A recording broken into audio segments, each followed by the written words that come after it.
environmental responsibility. In this part, we focus on two main characters. First one is about energy conservation and emission reduction.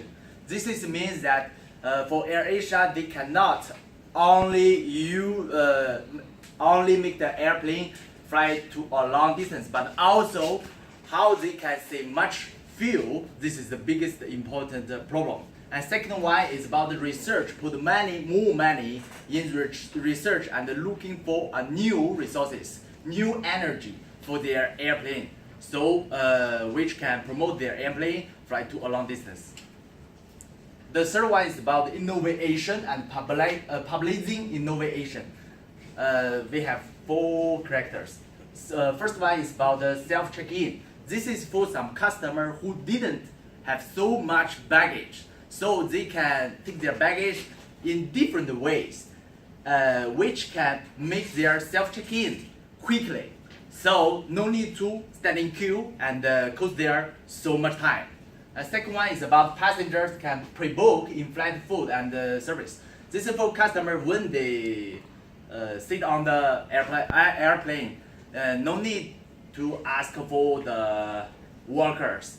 Yeah, they just look at the screen in front of them and click the screen whatever they want to eat. Oh, that's okay. And the third one is about airline transfer. This is a long way to finish in the future because for some airline, for some travelers, when they buy their airplane, they no need to locate their airplane in some unsure locate airport.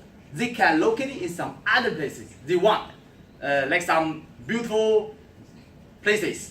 They want to have a look, take pictures, okay, they can locate. Okay, the last one is about freezer service.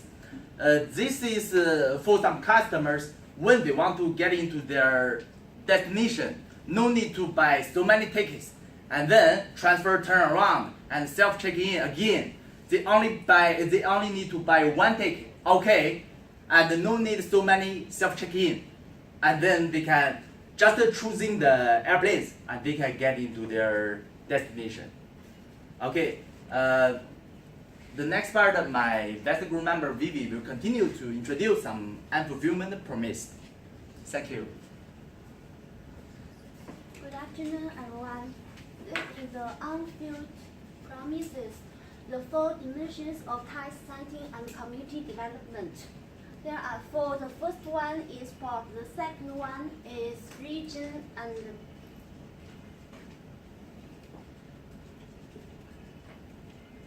sport, regions, art and culture. The third one is education and youth. The first one is health and quality of life. The first part is sport. Sport is deemed an international language that everyone can easily access.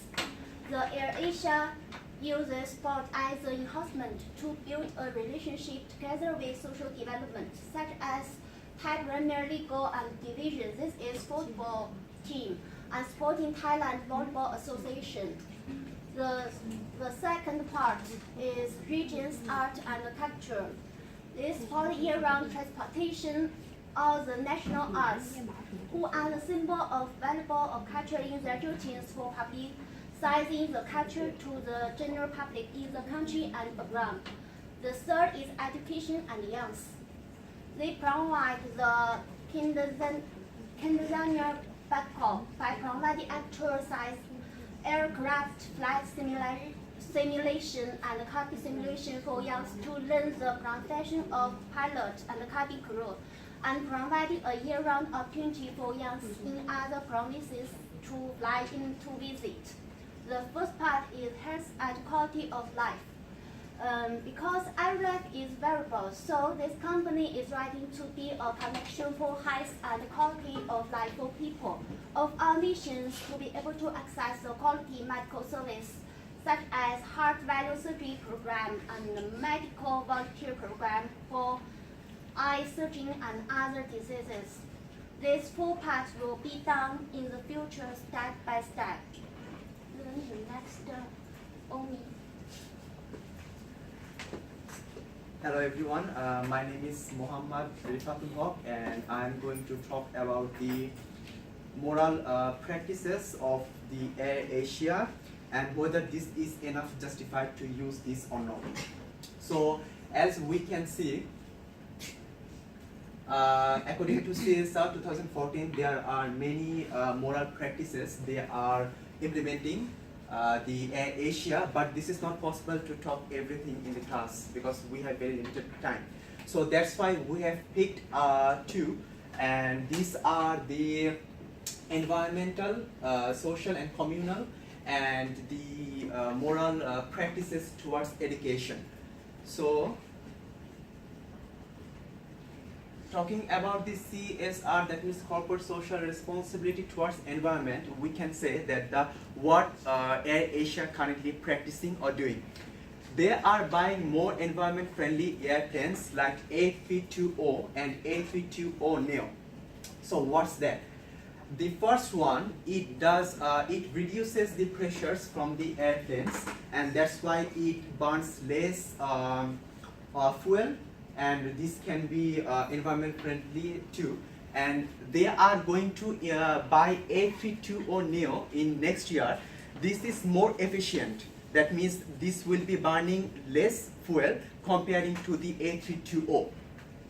Talking about the Green Home project, what AirAsia did, AirAsia funded a certain amount of money in Indonesia to renovate the airport in an environmental friendly way. So what they are doing, during the daytime, they don't use any kind of energy lights or any kind of bulbs. What they do, they use the sunlight.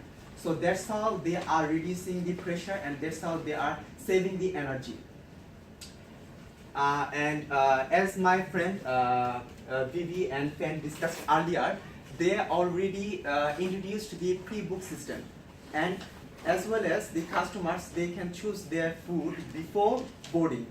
So in this way, they are saving the food, as well as they don't need to take extra food into the airplanes. That's why this will be less burden for the planes, and this will reduce the fuel burning.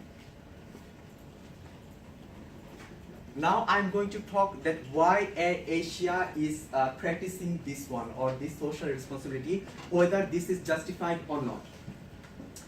As we can see, the industry, aviation industry itself is very small comparing to the other industries, but the industry alone is responsible for 4 to 9% of climate change. And since 1990, it has increased 83%. A little number of aviation companies took steps to reduce the number. Among those, AirAsia is one of them. CSR towards society and community, 4-dimension based, and these are sports, art and culture, education and youth, health and quality of life. Under this strategy, what AirAsia doing, right after the Nepal earthquake in 2014, their group went to the rural area of Nepal, which was absolutely devastated. They provided every child with a laptop so that they can help the children with their education. And again, in the same year, they went to Indonesia, again to a rural area. They distributed textbooks and they interacted with the children. Why CSR towards society and community is important? Because the need of CSR towards society and community is more important in developing countries than any developed countries. Well, this is absolutely true. Countries like United Kingdom, United States, they have got everything. They don't need any, they have fundamental needs, but their government itself can provide them with this. So this is more important in countries like Nepal, like Bhutan, or any third world countries. And corporations, they have all the necessary resources and expertise to contribute in this sector. Now I'm giving the floor to my friend Dion to discuss his part. Thank you, Yomi. Hello everyone. For this part of the presentation, I'll be talking about 3 key factors. One is that gap in the environment, and the second one will be gap in society, and the third one will be commitment to the stakeholders. So without further ado, let's start off with the gap in environment. So in this part, the aviation industry, as you all know, is booming like down the line, like from the past decade right now, it has been like so people have been using aviation industry a lot to travel a lot for business purpose and for many other purpose. It has been said by 2050 the greenhouse gas produced by aviation industry will be triple as the amount that it has been providing today. So how can we avoid that? So in order to do that, the aviation industry can use biofuel instead of regular gasoline, which has been using these days. So how do we do that? It is not so simple, but yet possible. We can use biofuel. You guys might think, what is biofuel? Biofuel is nothing but renewable resource. So compared to the regular gasoline, which is not a non-renewable resource, so what is biofuel? Biofuel is nothing but oil which is extracted from vegetable, for example. So that causes less emission, and that is like it doesn't cause more effect to the environment. So the next thing we're going to see is gap in society. AirAsia has implemented a plan called Green 24. So what is Green 24? Green 24 is an awareness, climate awareness, to educate and promote climate awareness to the people and to the society. So what is the point of implementing such a strategy when they are not ready to protect the environment? So why is AirAsia lagging to, since they know the solution that biofuel can reduce the emission, and why are they not doing it? It's because biofuel is like so costly compared to the regular gasoline, and the cost of production is also high. And in order to implement biofuel, AirAsia has to buy new engines which can accept the biofuel technology. So the next thing is AirAsia is mainly focused on sports, arts and culture. I wouldn't disagree to the point that they have been doing good amount of support to the education, but Malaysia has a literacy rate of 90% and above, whereas the other countries like India and few Asian countries, the literacy rate is very low. Not very low, but somewhere around 70%. So since AirAsia has established in India, what they can do is, instead of spending so much on sports, arts and culture, what they can do is like they can provide a certain amount for the education system in India, and they can like bring the literacy rate a bit up. So in order by doing this, their corporate social responsibility is being fulfilled in the right way and the right path. So the next point that I'll be talking about is commitment to the stakeholders. I don't have to say about this, as it says that AirAsia has already been awarded 7 times in a row by Skytrax for the world's leading low-cost airline. So no wonder they are doing an outstanding job over there. So the final conclusion is that AirAsia is doing an outstanding job at present by fulfilling most of their CSR. So what I would like to say is that in order by fulfilling the above gaps, they can be stable in the industry in the future. And in order to be in the top in the future, one more key point is that AirAsia has to expand their boundaries. They have been just concentrating on Asia. The main thing is that many other airline industries have started to copy AirAsia's strategy. So by doing that, down the line 10 years or 20 years, the thing is that AirAsia will be just another competitor among the big players. So in order to do that, they have to expand their fleet to the Western countries and make Middle East as their hub. So thank you guys. Thank you, man.